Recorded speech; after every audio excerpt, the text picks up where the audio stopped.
Hi, I'm Vanessa, and I love bad Star Trek. I will be the comedian bombing all night long. Boo, you suck! Get off the stage! That is season 2 of Star Trek's Next Generation. Today, I'll be talking to you about an episode called The Outrageous Okona. An episode that unintentionally explores how cisgendered men see each other and plumbs the depths of how painfully unfunny someone can be if given the opportunity. It's almost as if the writer's response to being criticized for writing sexist caricatures of women, particularly Tasha Yar, a study in wasting a golden opportunity to represent women well, was to petulantly strike back and write a flatly sexist cartoon of what straight men believe straight women want. And so I have to ask the same question I did in my very first video. Are straight people okay? Can it get you anything? Coconut water? Some latte? The episode begins with the Enterprise coming upon a ship limping along, and so they establish contact. And the show wastes no time objectifying the main character because they introduce his ass before we even see his face. I have a little bit of an aside. One fateful day, long ago, on the Book of Face, it was possible to pretty much see any content that was posted on the website so long as your friend comments on it. And a friend of mine commented on a photo set containing pictures of someone else's colonoscopy. It looked healthy, I guess. But their privacy settings made it so that their face was not visible. And months later, I hear her name at a club, and across the room was she. And that was the only time that I had seen someone's ass way before I actually saw their face. Kinda like meeting somebody backwards. Anyway, the Enterprise offers to give some repairs to his ship, and right after they beam Han Solo, Okona, aboard, he makes a beeline for a young transporter engineer played by Terry Hatcher, who is sadly uncredited. And when he sees her, he even says something like, "Is that a woman I see? Ew." And after some resistance to his projectile diarrhea geyser of pickup lines, Terry's eyes are all aflutter. So Okona's like a pickup artist. Now, that's sex appeal. And later, Geordi is fixing Okona's ship, and he asks Okona why he pushes his ship beyond its limits. And Okona supplies an answer that truly boggles the mind. Blame the pattern of my life, Lieutenant LaForge. Because it relegates me to cargo carrying rather than the grand explorations you enjoy, I am forced to add a measure of flamboyancy and zest to the doldrum of my existence. Nearly every time this motherfucker opens his mouth, I want to scream. I don't necessarily watch Trek to fall in love with every single character, but this guy is intolerable and nauseating. The writing doesn't frame it that way, though, because nearly everyone on the ship, with the exception of Picard and Worf, are just like in puppy love with him. The more mature folks on board are even in on it. Deanna smiles as she gives her first impression of him. Counselor? His emotions suggest he's mischievous, irreverent, and somewhat brazen. The word that seems to best describe him is rogue. And Riker, of all people, even piles on.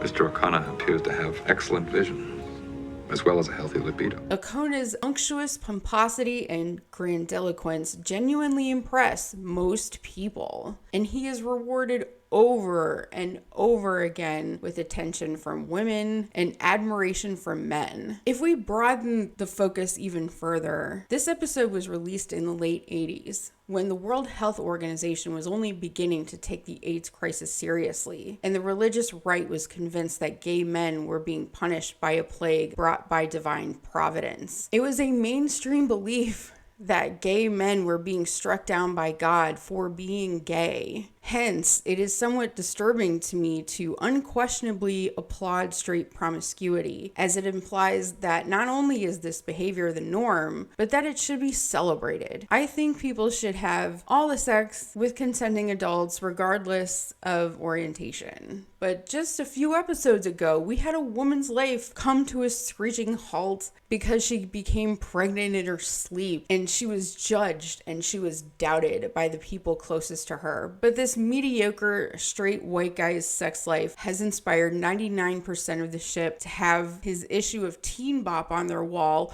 Wow, what a guy. Then why does he work alone? He's a man who lives his life by his own rules. He does what he does by choice. Not only are Okona and most others convinced that being conventionally attractive and able to have sex with women equals being smart and interesting, but Okona also thinks that he is hilarious. And if you're not laughing at his jokes, you must not know what humor is. Okona seriously believes that because Data doesn't laugh at his awful jokes, that Data's claim to humanity, or at least human-like characteristics, should be called into question. Life is like loading twice your cargo weight onto your spacecraft. If it's canaries, and you can keep half of them flying all of the time, you're all right. I doubt that statement is entirely accurate either, sir. Accurate? That was a joke I just told you. I do not understand. You don't know what a joke is? I once went on a date where I very gently let someone down, and he literally thought it was because I didn't like men. His attractiveness in his mind was so out of this world, off the charts, that me saying no to him just didn't compute. And I got very similar vibes from this interaction. But this is the catalyst for the B plot, which is based on Data's genuine wish to be in on the joke. He wants to both be able to tell a joke, and he wants to be able to get a joke. Not just mathematically approximate what is funny and laugh when he thinks people want him to. Folks have pointed to Data's difficulty around humor as evidence of Data being representative of certain types of neurodivergence, and that's nice that these folks feel seen. Guinan makes a suggestion that someone more advanced than him would be better suited to help him out in this area. What do I do? Well, under normal circumstances, I'd say seek a higher power. But in your case, probably a smarter computer's in order. And that's when we get the other groan-worthy component of this episode, because Data heads to the holodeck, where theoretically he could seek the counsel of literally any comedian from any world, any time period, living or dead, and he chooses Joe Piscopo. I mean, originally it was supposed to be Jerry Lewis, who was busy. So they got Joe Piscopo, who has done Jerry Lewis impressions. It's like that meme. Can we have Jerry Lewis? No, we have Jerry Lewis at home. Jerry Lewis at home. Jerry Lewis. Jerry Lewis.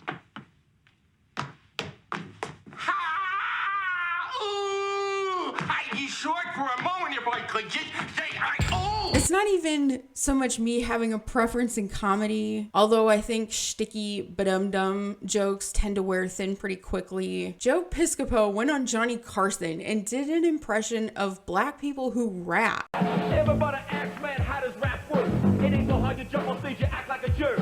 You talk about anything, just keep the rhymes quick.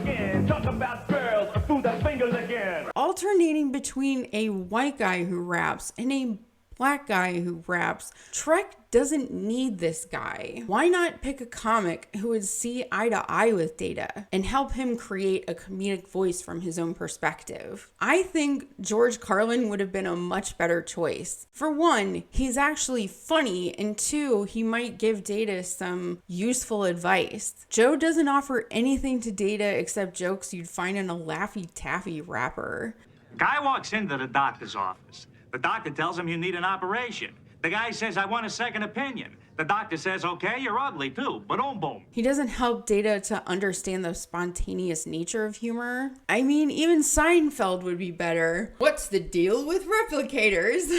Or Rodney Dangerfield. It's either I have full pips or I get no respect at all.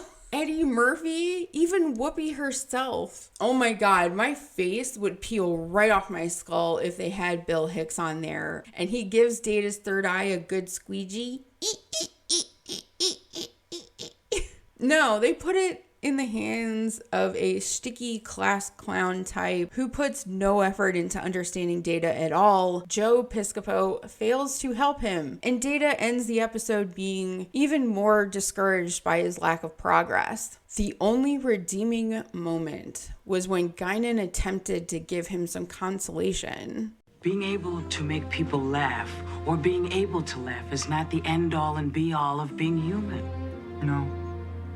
But there is nothing more uniquely human. Humor is indeed quite human, and maybe if they didn't have the Walmart nutty professor on the job, Data would have actually learned something. This episode ends with a Maury Povich situation where the rogue is caught between a man whose daughter is pregnant and who is convinced that Okona is the father. What crimes are you referring to? It's neither important nor necessary. I want Okona now! And another man whose Polly Pocket is stolen, and he believes that Okona is the thief. And Picard usually jumps at the chance of being an arbiter, but justifiably thinks this entire thing isn't fucking stupid. He's no Judge Judy small claims court. And it turns out that the steampunk guy and the pregnant girl are an item, and Okona was just holding the trinket for them and withholding who the true father was to keep the peace between the planets. Blah blah, who cares? This was the show's attempt to make Okona a real nice guy, but honestly, I just thought it was shoehorned and annoying. 8. Since all of you believe Okona is the father of this child, then so be it.